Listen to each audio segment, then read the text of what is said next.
전 남편을 살해하고 시신을 유기한 고유정 사건에 대한 경찰 수사 결과를 어제 전해드렸는데요. 단독 범행이고요. 계획된 범행이라는 겁니다.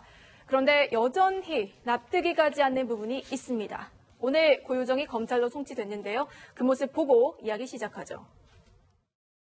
우발적 범행 맞나요? 범행 후회하시나요? 남겨진 아이와 남편에게 하고 싶은 말 없습니까? 왜 죽이셨습니까? 유가족에게 하고 싶은 말 없으십니까? 마지막으로 하고 싶은 말 없으세요?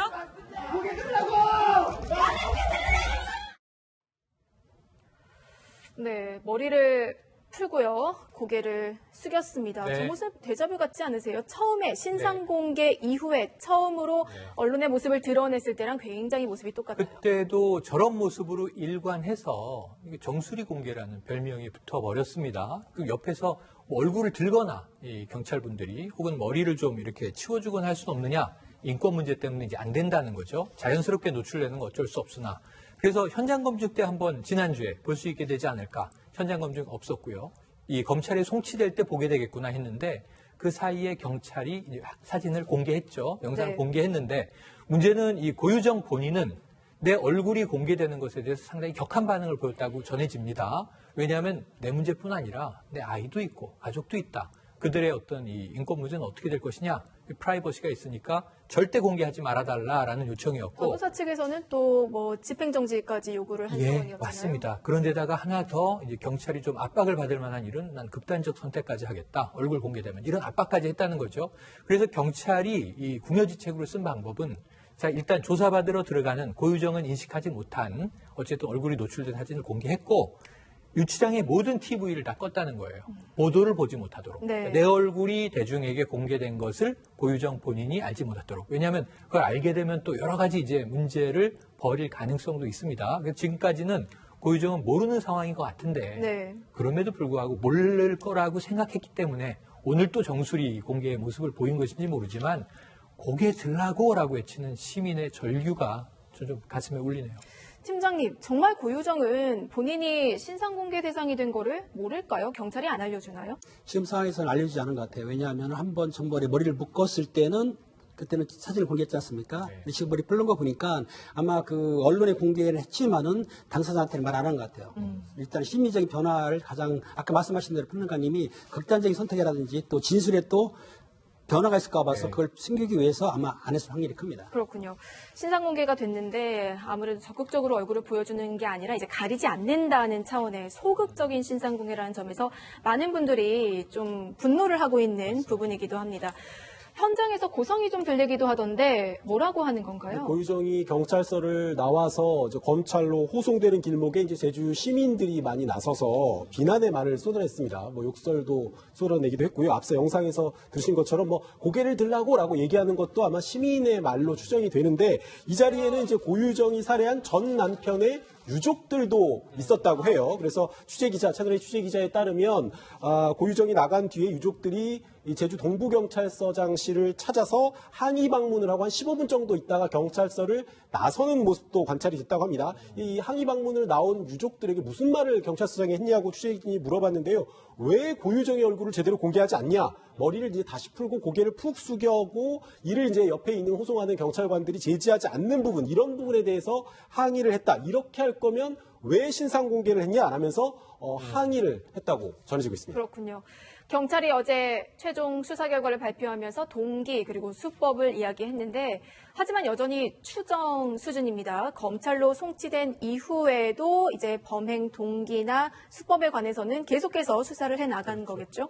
예, 이게 경찰에서는 이제 구속된 상태로 조사를 할 때는 구속 기간이 10일로 제한이 되어 있습니다. 그래서 경찰에서는 남은 구속 기간 동안에 뭐 살인의 방법이나 동기 같은 것들을 철저하게 조사를 하겠다라고 입장을 발표했었는데요. 현재까지도 아무런 이야기를 하고 있지 않기 때문에 이 상태에서 구속 기간이 만료되기 전에 이제 송치를 한 것이고요. 검찰로 올라간다 하더라도 검찰에서는 마찬가지로 구속 기간이 10일이지만 1회 연장해서 20일까지 가능하기 때문에 검찰에서도 구속 기간 내에 지금 현재 밝혀지지 않은 범행의 동기를 좀 집중적으로 추궁을 해서 조사를 할 것으로 보입니다. 일단 범행 동기에 관해서는 프로파일러들이 분석을 했는데 이제 재혼 생활에 깨질까봐 그렇죠. 두려워서 이제 전 남편을 살해했다고 얘기를 했었죠. 고유정이 구속된 이후에 그리고 신상공개 결정이 된 이후에 뭐 잠도 못 자고 네네. 밥도 못 먹는다는 얘기를 했었는데 지금 현재 고유정은 어떻게 조사를 받고 있는지도 궁금해요. 현재 상황은 다소 안정됐다고 합니다. 처음에 구속됐을 때 큰 동요가 있어서 잠도 못 자고 밥도 못 먹고 그리고 이제 어쨌든 얼굴 공개에 대해서 격한 반응 보였다는 말씀 아까 드렸고요. 네. 근데 공개됐는지 모르고 있다 하더라도 이제는 식사도 정상적으로 하고 샤워도 정상적으로 하면서 수감 생활이 매우 안정화됐다라고 보여집니다. 그런데 문제는 뭐냐면 저는 앞으로 이제 법리적인 싸움의 문제인데 송치가 됐지 않습니까? 기소가 될 텐데 고유정은 아직도 정당방위를 주장하고 있는 거예요. 그러니까 죽였다는 건 인정했지만 우발적으로 죽였지 계획범죄 아니라는 거예요.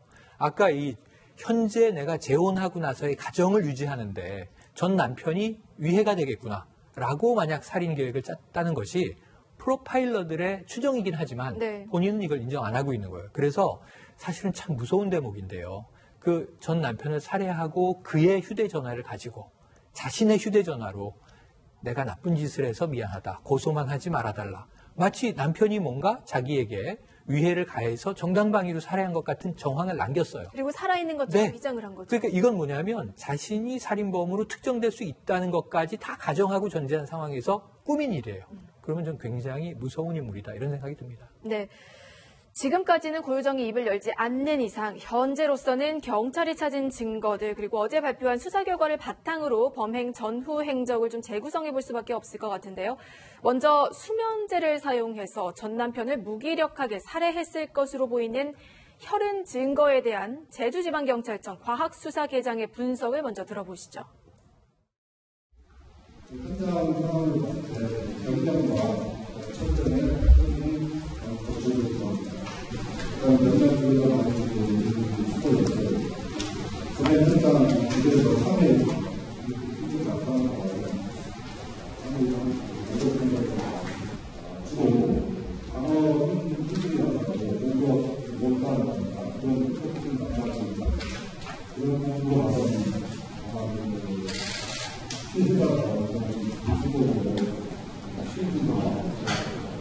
공격을 할 수 없는 그런 상황이 있으니까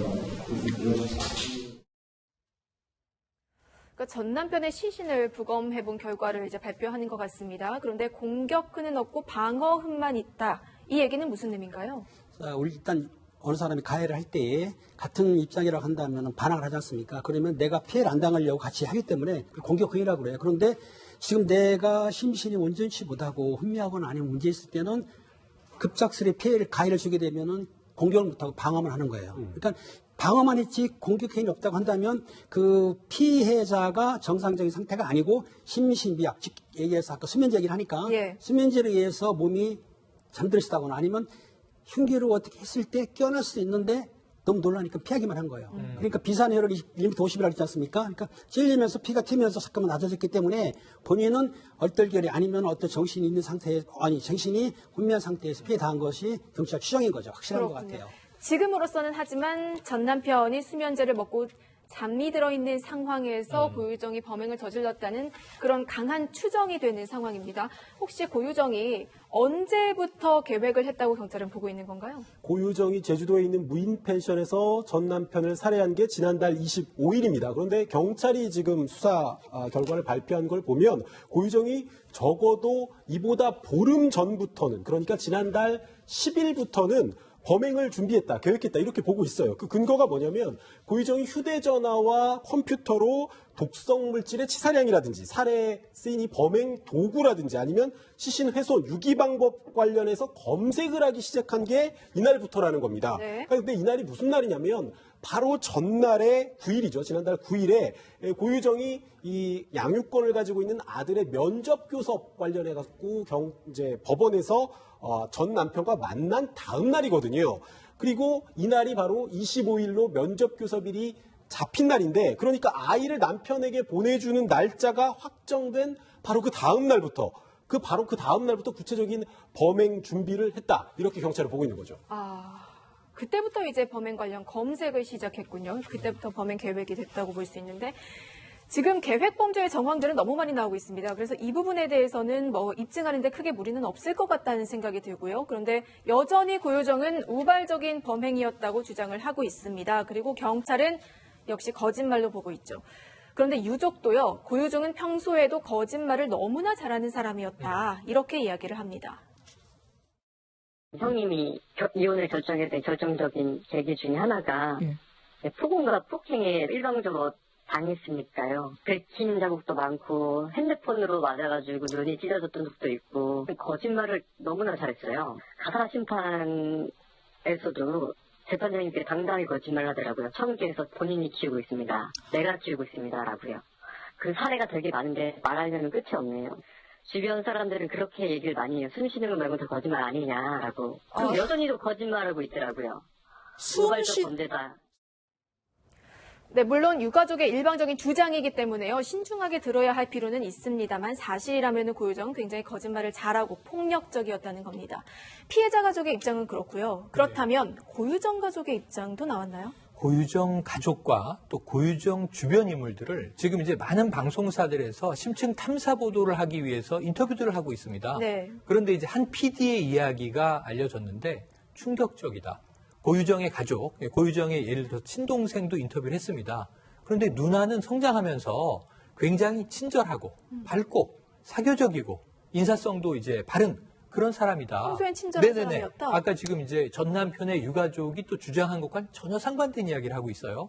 그런데 고유정의 이제 모습을 우리가 봤습니다만 일상을 우리가 엿볼 수 있는 것은 뭐 이제 CCTV 정도인데 상당히 좀 밝고 사교적이고 인사성 밝은 모습이 일부 엿보여요. 네. 그렇다면 저는 이 친밀한 가족, 특히 부부관계 내에서는 저렇게 폭언과 폭행을 일삼는 사람이었고 그 주변 사람들에게는 굉장히 차릴 것들을 다 차리는 사람이었다면 이중적인 성격이 아니었을까까지도 추정해 볼 수가 있을 것 같습니다. 네, 고유정의 성향 그리고 성격 이야기를 하고 있는데 가장 소름 돋았던 부분이 바로 범행 후에 환불을 하지 않았습니까? 범행 몰랐죠. 용품으로 사용된 것 네. 중에 일부를.